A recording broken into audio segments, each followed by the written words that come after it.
Hello everyone, welcome to our YouTube channel education plus. और ये हम लोग का साइंस का फोर्थ लेक्चर है, combustion and flame. Jawahar Navodaya Vidyalaya के लिए जो प्रिपरेशन कर रहे हैं, ठीक है। तो आज हम लोग का कौन सा चैप्टर है? ये कॉम्बिनेशन एंड फ्लेम। आज हम लोग का ये फर्स्ट लेक्चर है। चलिए देखते हैं कि कॉम्बिनेशन है क्या चीज़, कंबशन क्या चीज़ है। We use different kind of fuel for various purpose, यानी कि हम लोग फ्यूल का इस्तेमाल करते हैं, ईंधन का इस्तेमाल करते हैं किसके लिए? बहुत से कामों के लिए। जैसे कि हम लोग फ्यूल का इस्तेमाल किस चीज़ करते हैं? ताकि हम लोग अपना मोटर व्हीकल, यानी कि जितना भी हम लोग का व्हीकल्स वगैरह है सारे को इस्तेमाल कर सके, रन कर सके, जितना भी ऑटोमोबाइल्स हैं, ठीक है। वुड का इस्तेमाल करते हैं किसके लिए? फूड बनाने के लिए, यानी कि फूड को हम लोग पकाने के लिए किसका वुड का इस्तेमाल करते हैं? चारकोल का इस्तेमाल करते हैं, पेट्रोलियम का इस्तेमाल करते हैं, पेट्रोल का इस्तेमाल करते हैं, डीजल का इस्तेमाल करते हैं, और कंप्रेस्ड नेचुरल गैस जिसको सीएनजी बोलते हैं, सॉरी कंपोज्ड नेचुरल गैस, इसका इस्तेमाल करते हैं हम लोग किस किस के लिए? यानी कि बहुत बहुत सारे सब्सटेंस में, ऑटोमोबाइल्स में यानी कि इस्तेमाल करते हैं, और फिर घर में भी इस्तेमाल करते हैं। यानी कि हम लोग फ्यूल का इस्तेमाल करते हैं बहुत पर्पस के लिए। यानी कि अगर फ्यूल में होता क्या चीज़ है जो हम लोग को एनर्जी मिलता है, यानी कि फ्यूल के साथ क्या होता है? कंबशन होता है।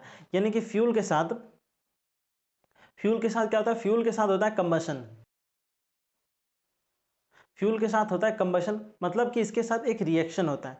यानी कि जब फ्यूल एयर के प्रेजेंस में, यानी कि ऑक्सीजन के प्रेजेंस में रिएक्ट करता है, तो हम लोग को क्या मिलता है? हीट एनर्जी, ठीक है। हम लोग को हीट एनर्जी मिलता है, साथ ही साथ क्या मिलता है? लाइट, ठीक है। यानी कि हम लोग फ्यूल का इस्तेमाल करते हैं जब हम लोग को हीट लेना रहता है तो उसके लिए इस्तेमाल करते हैं, या फिर हमको जब लाइट का इस्तेमाल करना पड़ता है तब। जैसे कि फॉर एग्जांपल कैंडल हम लोग किस लिए इस्तेमाल करते हैं? कैंडल हम लोग इस्तेमाल करते हैं ताकि हम लोग को लाइट मिल सके, ठीक है। यानी कैंडल को हम लोग जलाते हैं अंधेरे में, तो क्या होता है? उससे प्रकाश हो जाता है। यानी कि हम लोग कैंडल का इस्तेमाल करते हैं जब जब हम लोग को लाइट का आवश्यकता रहता है। अब रहा कि हम लोग इसका सीएनजी का इस्तेमाल कब करते हैं? सीएनजी का इस्तेमाल मान लें कि हम लोग को अगर ऑटोमोबाइल्स में हमको कहीं दूर जाना रहे, ठीक है, तो एज ए फ्यूल के तौर पे हम लोग सीएनजी का इस्तेमाल करते हैं। अब जैसे कि लिक्विफाइड एलपीजी का किस लिए इस्तेमाल करते हैं? कि एलपीजी का इस्तेमाल हम लोग घर में सिलेंडर में रहता है एलपीजी, जिसको हम लोग भोजन बनाने के इस्तेमाल में, यानी कि भोजन को पकाने के लिए हम लोग इस्तेमाल करते हैं। यानी कि हम लोग फ्यूल का इस्तेमाल अपने नीड के हिसाब से अलग अलग जगह पे करते हैं। जब हम लोग को रोशनी की ज़रूरत पड़ता है तो हम लोग उसके लिए इस्तेमाल करते हैं। जब हम लोग को किसी चीज़ के लिए कहीं दूर जाने के लिए हम लोग को एनर्जी चाहिए, यानी कि अब मेरे ऑटोमोबाइल्स को एनर्जी चाहिए, तो उसके लिए इस्तेमाल करते हैं। यानी कि मान लें कि हम लोग को अपना फूड को पकाना रहेगा, ठीक है, उसके लिए इस्तेमाल करते हैं, ठीक है। जब आगे देखते हैं हम लोग, नोट किया हुआ है यहाँ पर, what is the difference between the burning of candle, ठीक है। यानी कि कैंडल का जलना, ठीक है, and the burning of coal, दोनों में क्या डिफरेंस है? यानी कि तो कोल भी जलता है और कैंडल भी जलता है, ठीक है। दोनों में क्या डिफरेंस, क्या चीज़ है, ठीक है। कैंडल जब भी जलता है तो इसके साथ क्या होता है? फ्लेम निकलता है, ठीक है, इसके साथ फ्लेम निकलता है, ठीक है। लेकिन जब कोल कभी जलता है तो उसके साथ फ्लेम नहीं निकलता है, उसके वो बस क्या करता है? जलता है, ग्लो करता है और हीट देता है, ठीक है। कोयला का हम लोग कभी भी इस्तेमाल नहीं कर सकते, किसके लिए?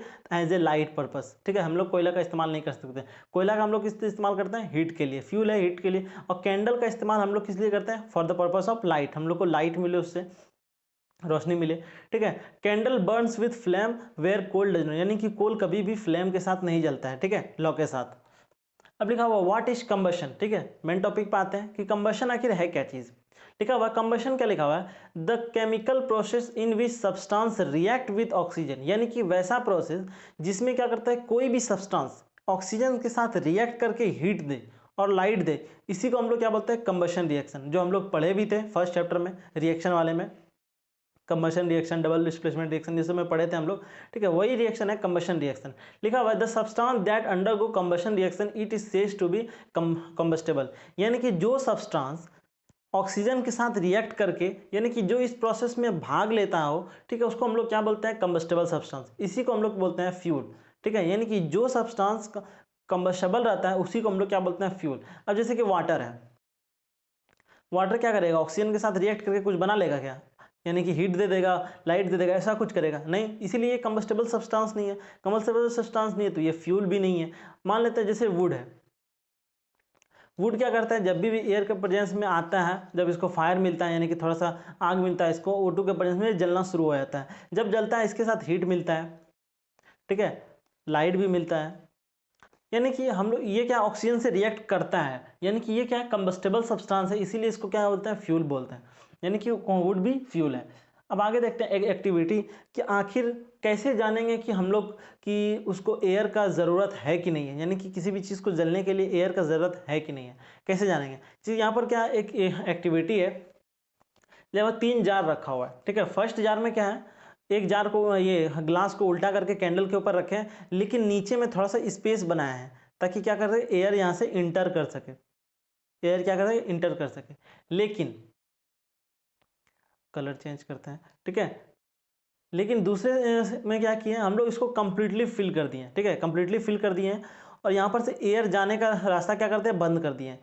एयर इंटर होने का जो रास्ता था इसको हम लोग बंद कर दिए, पूरी तरह से बंद हो चुका है, यानी कि जो अब एयर है ग्लास के अंदर में कुछ अमाउंट में प्रेजेंट है तो है, ठीक है। अब एक क्या कि एक ग्लास को ढक दिया, ऊपर में क्या कर दिए, पहले खुला रखे थे फिर तुरंत बंद कर दिए। अब अलग अलग सिचुएशन में क्या क्या होगा, देखो जब फर्स्ट सिचुएशन में जब एयर नीचे से सप्लाई हो रहा होगा तो कैंडल फ्रीली जल रहा होगा आराम से, इसको कोई दिक्कत नहीं होगा, आराम से इसको एयर मिल रहा होगा और ये जल रहा होगा, इसको कोई दिक्कत नहीं। लेकिन सेकेंड केस में क्या है कि इसमें कुछ एयर तो प्रेजेंट है, यानी कि कुछ O2 तो प्रेजेंट है इसमें, यानी कि ज़्यादा नहीं है, लिमिटेड अमाउंट में है। जब तक इसको मिलेगा धीरे धीरे जलते जलते जलते फिर एक लंबे फ्लेम के साथ धुआं के साथ ये जलना फिर बंद हो जाएगा। और इसमें कहते हैं जल रहा है, इसके ऊपर हम लोग कोई ब्लॉक रख दिया यानी कि बंद कर दिया डायरेक्ट, ये बुझ जाएगा तुरंत, ठीक है। यानी कि अलग अलग सिचुएशन में क्या क्या हो रहा था, लिखा हुआ है we find that the combination combustion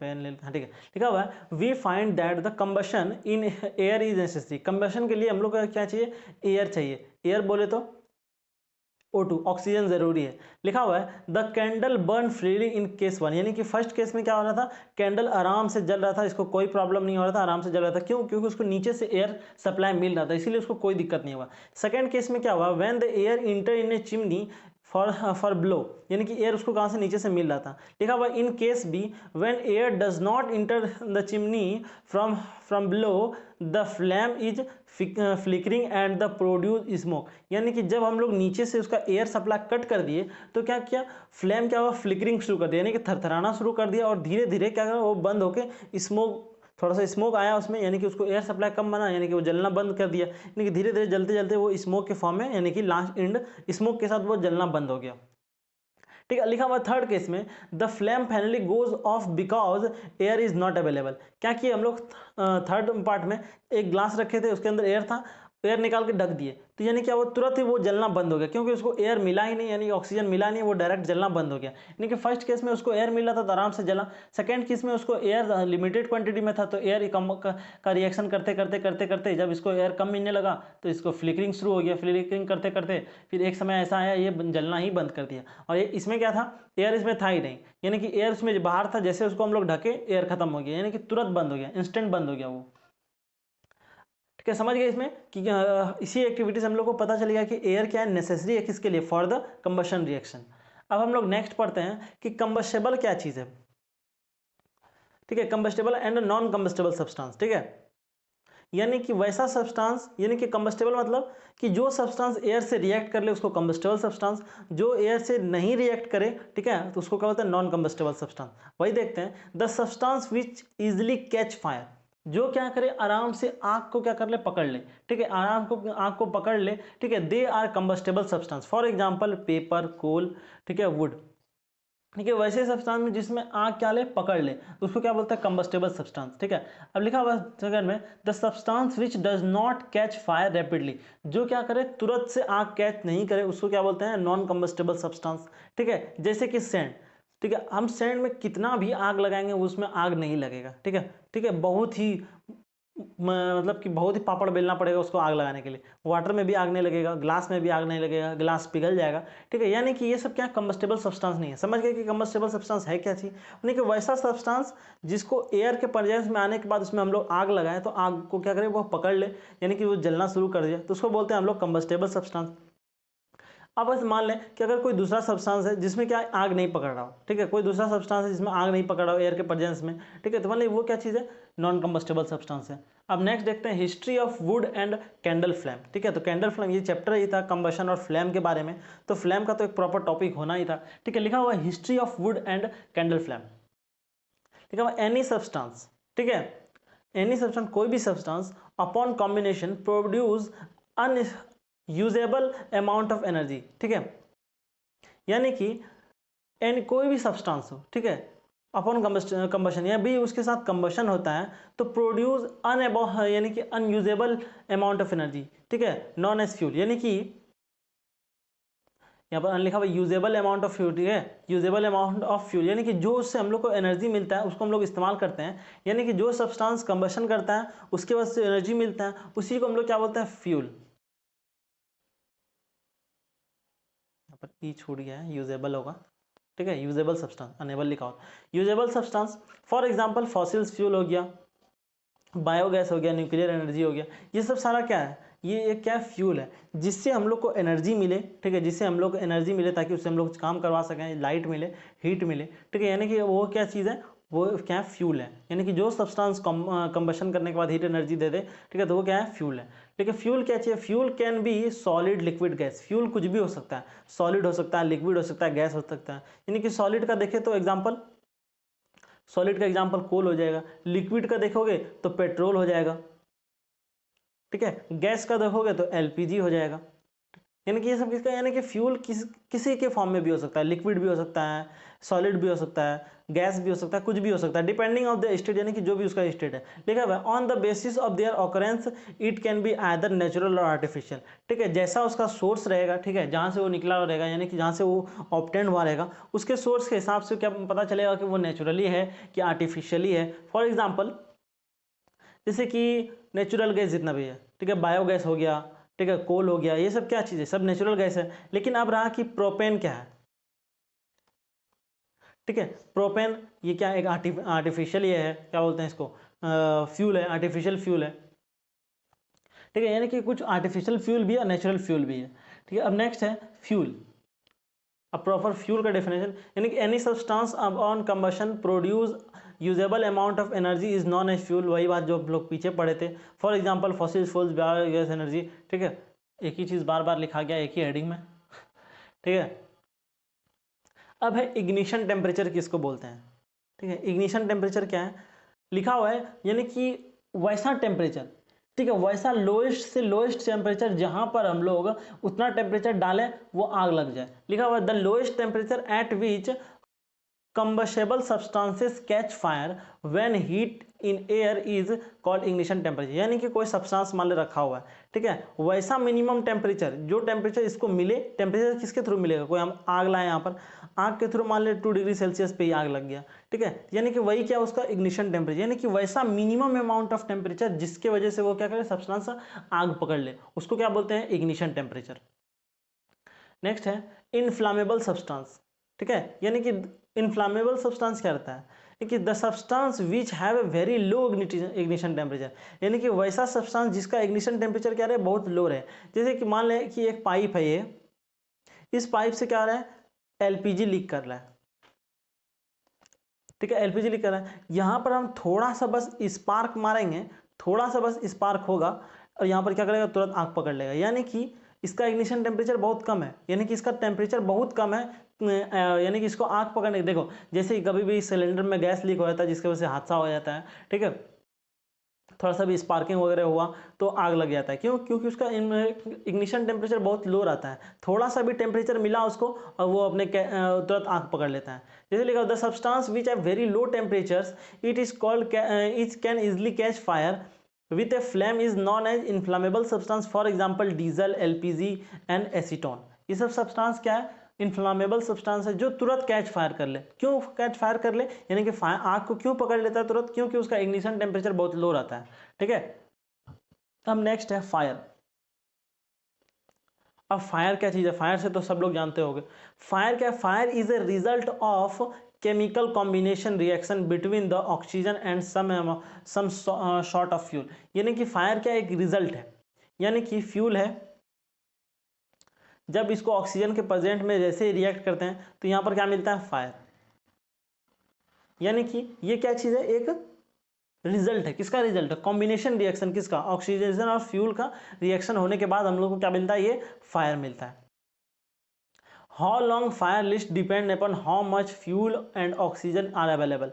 यानी कि अब ये बात है कि अब कब तक आग जलेगी, आग तो मिल गया हम लोग को, अब कब तक जलेगा, जब तक ऑक्सीजन रहेगा। यानी कि ऑक्सीजन तो चलो लिमिटेड क्वांटिटी में है, ऑक्सीजन है, लेकिन फ्यूल कितना है, अगर जितना फ्यूल रहेगा उतना आग जलेगा। ठीक है, सिंपल सी बात। अब देखो यहाँ पर हम लोग का फर्स्ट चैप्टर यहाँ पर जितना से आज हम लोग का टॉपिक कवर हो पाया। अगले चैप्टर में हम लोग फ्लेम वगैरह पढ़ेंगे। ठीक है, फ्लेम का पूरा स्ट्रक्चर पढ़ेंगे कि फ्लेम कौन कौन सा उसमें पार्ट होता है। ठीक है, सब पढ़ लेंगे। अब आज हम लोग का आज जितना सा पढ़े उसके हिसाब से आज हम लोग क्वेश्चन कुछ प्रैक्टिस कर लेते हैं। फर्स्ट क्वेश्चन है, जितना भी पढ़े उसके हिसाब से क्वेश्चन बन जाना चाहिए। लिखा हुआ है, which of the following is a chemical reaction that produce heat when a substance react with oxygen. यानी कह रहा है ऐसा कौन सा रिएक्शन है जिसमें हीट प्रोड्यूस होता है, कब, जब वो ऑक्सीजन से रिएक्ट करता है। तो उस रिएक्शन को हम लोग अभी जस्ट पढ़े, उसको हम लोग क्या बोलते हैं, कंबशन रिएक्शन। आंसर क्या हो जाएगा, कंबशन रिएक्शन। ठीक है, नेक्स्ट है, ignition temperature is the dash temperature at which substance catch fire. आसान से बन जाएगा क्योंकि अभी थोड़ी देर पहले हम लोग डिस्कस किए हैं कि इग्निशन टेम्परेचर आखिर क्या चीज़ है। तो कैसा होता है, क्या ये हाई टेम्परेचर होता है इग्निशन टेम्परेचर, कि लो टेम्परेचर होता है, कि मैक्सिमम टेम्परेचर होता है, या फिर रूम टेम्परेचर होता है। तो इग्निशन टेम्परेचर कैसा टेम्परेचर होता था, लोएस्ट टेम्परेचर। यानी कि ऐसा मिनिमम टेम्परेचर जहाँ पर वो क्या कर जाए, कोई सब्सटेंस में आग लग जाए। ठीक है, उसको क्या बोलते हैं हम लोग, इग्निशन टेम्परेचर। तो क्या क्या होगा, द लोएस्ट। यानी कि ignition temperature is the lowest temperature at which substance catch fire. Third question है, which of the following is not inflammable substance. क्या होता था इनफ्लामेबल सब्सटेंस, इनफ्लामेबल सब्सटेंस वो होता था जिसका क्या हो, इग्निशन टेम्परेचर क्या हो, बहुत कम हो, उसी को हम लोग क्या बोलते हैं, इनफ्लामेबल सब्सटेंस। अब बताओ यहाँ पर किसका इन्फ्लामेबल सब्सटेंस सबसे कम है या फिर किसका ज़्यादा है, देख लो। देखो अल्कोहल इसका इन्फ्लामेबल सब्सटेंस है, ये भी इन्फ्लामेबल सब्सटेंस है क्योंकि इसका इग्निशन टेम्परेचर बहुत कम रहता है। वुड को जलाने के लिए ऐसा तो नहीं है कि हम लोग स्पार्क लाए, मतलब थोड़ा सा भी चिंगारी लगाए और वुड जल गया, नहीं, इसको जलाने के लिए प्रॉपर टाइम लगता है। इथेनॉल भी आग पकड़ लेता है तुरंत, लिक्विडिफाइड पेट्रोलियम गैस। यानी कि इसका सही आंसर क्या हो जाएगा, वुड हो जाएगा, ये सब नहीं होगा। यानी कि वुड क्या यहाँ पर लिखा हुआ आर नॉट इन्फ्लामेबल सब्सटेंस, ध्यान रखना। ये पर कह रहा है, अगर मान ले अगर कहता कि कौन सा इसमें इन्फ्लामेबल सब्सटेंस है, तब तो इसका तीनों आंसर सही हो जाता, अल्कोहल भी, इथेनॉल भी, लिक्विफाइड पेट्रोलियम गैस भी। यहाँ पर वुड क्या होगा, ये क्या है, इन्फ्लामेबल सब्सटेंस नहीं है, क्योंकि इसको आग जलने में कुछ टाइम लगता है। फ्यूल है लेकिन इन्फ्लामेबल सब्सटेंस नहीं है। फोर्थ का है, fuel like fuel the sun also. यानी कि फ्यूल के तरह ही, ईंधन के तरह ही सन भी हम लोग को क्या देता है, हीट और लाइट एनर्जी देता है। The process of taking this place it is called, इस प्रोसेस को हम लोग क्या बोलते हैं, यानी कि सन में कौन सा प्रोसेस हो रहा है जिसके वजह से हम लोग को हीट एनर्जी और लाइट, क्या वहाँ कंबशन रिएक्शन हो रहा है, कि न्यूक्लियर रिएक्शन हो रहा है, या फिर बर्निंग हो रहा है, या फिर ऑल ऑफ दिस। ठीक है, तो जानते तो होंगे कि सन में क्या होता है, न्यूक्लियर रिएक्शन होता है, जिसके वजह से हम लोग को हीट और क्या मिलता है, लाइट मिलता है। अब नेक्स्ट क्वेश्चन की तरफ बढ़ते हैं, Which of the following is the best fire extinguisher for electric equipment and inflammable substance? अब कह रहा है कि इसमें से कौन सा बेस्ट तरीका है या फायर को बुझाने के लिए, फायर एक्सटिंग्विशर के लिए, तो क्या हो सकता है उसमें। अगर मान लें कहीं आग जल रहा है, कोई इन्फ्लामेबल सब्सटेंस में आग जल रहा है, उसको जैसे ही हम लोग वाटर देंगे, तो वाटर किससे बनाता है, H2O। यानी कि इसमें ऑक्सीजन तो है, और जैसे ही इन्फ्लामेबल कोई भी सब्सटेंस को जलने के लिए ऑक्सीजन का तो ज़रूरत पड़ता ही है। इन्फ्लामेबल सब्सटेंस के ऊपर जैसे ही हम लोग वाटर को देंगे तो इससे ऑक्सीजन चुरा के ये क्या कर रहा है, और आग लगा लेगा। मतलब वाटर सही नहीं है किसके लिए, इलेक्ट्रिकल इक्विपमेंट के लिए और इन्फ्लामेबल सब्सटेंस के लिए। और O2 तो जानते हो यहाँ पर डायरेक्ट कह दिया, अगर O2 सप्लाई करोगे तब तो पूरा आग ही लगा देगा। यानी कि ये तो नहीं होना है और ये भी नहीं होना है। ठीक है, बचा क्या, CO2। यानी कि CO2 क्या करता है, CO2 को जैसे यहाँ पर डालोगे, CO2 को जैसे यहाँ पर डालेगा एक बादल बना लेगा CO2 अपना। ठीक है, और क्या करेगा, ऑक्सीजन के सप्लाई को क्या कर देगा, कट कर देगा, जिसके वजह से उसको ऑक्सीजन मिलेगा नहीं, वो जलना बंद कर देगा। यानी कि सही कोई आंसर क्या है, CO2 is the best fire extinguisher for किसके लिए, इलेक्ट्रिक इक्विपमेंट के लिए और इन्फ्लामेबल सब्सटेंस के लिए।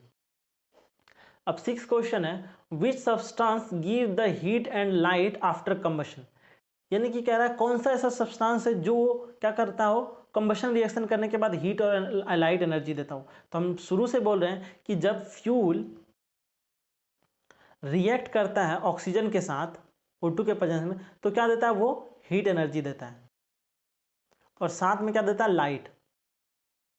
लाइट। तो एग्जांपल, इसका सही आंसर क्या होगा, फ्यूल।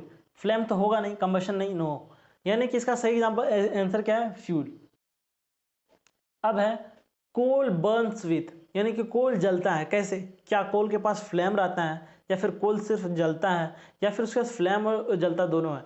तो अभी हम लोग पीछे पढ़े कि कोल क्या होता है, सिर्फ जलता है। देखो पीछे एग्जांपल था, कोल क्या करता है, सिर्फ जलता है, इसके साथ इसके पास कोई फ्लेम नहीं रहता है। और कैंडल क्या करता है, कैंडल क्या करता है, अपने साथ फ्लेम रखता है, यानी कि ये ग्लो नहीं, सिर्फ फ्लेम करता है। और कोल क्या करता है, कोल के पास क्या रहता है, कोल के पास सिर्फ ग्लोइंग पावर रहता है, यानी कि ग्लोइंग कैपेसिटी रहता है। यानी कि इसका सही आंसर क्या हो जाएगा, यानी कि ओनली ग्लो, यानी कि कोल सिर्फ जलता है, उसके साथ फ्लेम नहीं रहता है। Thank you very much. आज हम लोग का ये फर्स्ट लेक्चर कंप्लीट हो गया इसका कंबशन एंड फ्लेम का। अब आगे जो नेक्स्ट चैप्टर ये लेक्चर होगा जिसमें हम लोग फ्लेम का डिस्कशन करेंगे कंप्लीट। उम्मीद करते हैं कि समझ गए होंगे। Thank you very much.